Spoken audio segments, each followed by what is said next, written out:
Good Tuesday morning, Genesis 39. But the Lord was with Joseph in the prison and showed him his faithful love. And the Lord made Joseph a favorite with the prison warden.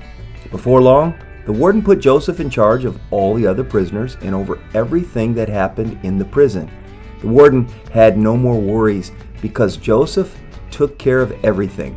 The Lord was with him and caused everything he did to succeed. While this passage is in the middle of the Joseph story, it contains an important realization. Joseph was in slavery, yet the Lord was with him. At the beginning of the chapter, while in Potiphar's house, the same truth is stated. The Lord was with Joseph. Prosperity and easy living, that's not confirmation that God is with you. Often in times of trial, God's presence is most clearly felt. When the world is falling apart around you, that's the time to look up to heaven. Is God with everyone? Well, in His omnipresence, of course. But I'm not talking about the omnipresence of God. I'm talking about the manifest presence of God. The unbeliever doesn't know anything of the comforting presence of God. But for the believer, even in the worst of trials, God's presence brings peace. Joseph's godliness, his habitually holy life, lived in God's presence. It remained his character even when things went from bad to worse. In spite of unjust treatment, Joseph did whatever his hand found to do. God's will was still the rule of his life. He resisted temptation, he was faithful in his duties, and he didn't look upon the wrong he had suffered as an excuse to give up being faithful. This faithful spirit can only be maintained if you maintain a relationship with the loving God. The blessing of God's presence, it can be seen in every part of Joseph's life. Not just the fact of being carried into Egypt, but in every incident, God's hand is seen. His management of Potiphar's affairs was a training for rule over Egypt. His unjust accusation was a step toward his standing before Pharaoh. His experience in prison prepared him to be the deliverer of the nation. God's presence is something far more valuable than anything this world offers. This is no less true in your spiritual experience than in your physical. Christian, God will often lead you through some dark times. Your communion with God will be interrupted.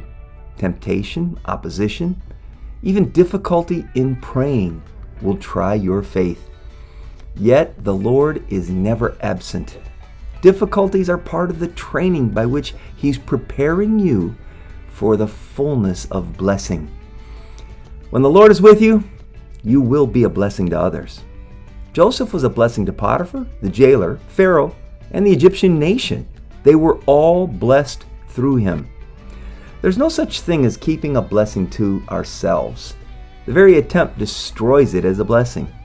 Earthly possessions and powers used selfishly become vanity, and they leave no good or joy behind.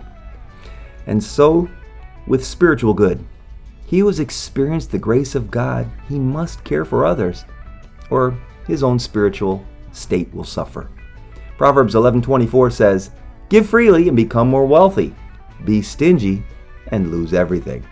The more we are with God, no matter where He takes us, it's so we can bring His blessing to others. At the end of the book of Genesis, Joseph says to his brothers who, out of jealousy, sold him into slavery, "Guys, don't be afraid of me. Am I God that I can punish you? You intended to harm me, but God intended it all for good. He brought me to this position so that I could save the lives of many people. No, don't be afraid. I will continue to take care of you and your children." So he reassured them by speaking kindly to them. You want God to be with you? Speak that way to the people who abuse you. Lord, I've been known to stub my toe and want everybody to feel my pain. Joseph, on the other hand, he's abused by his family, wrongly accused by his employers.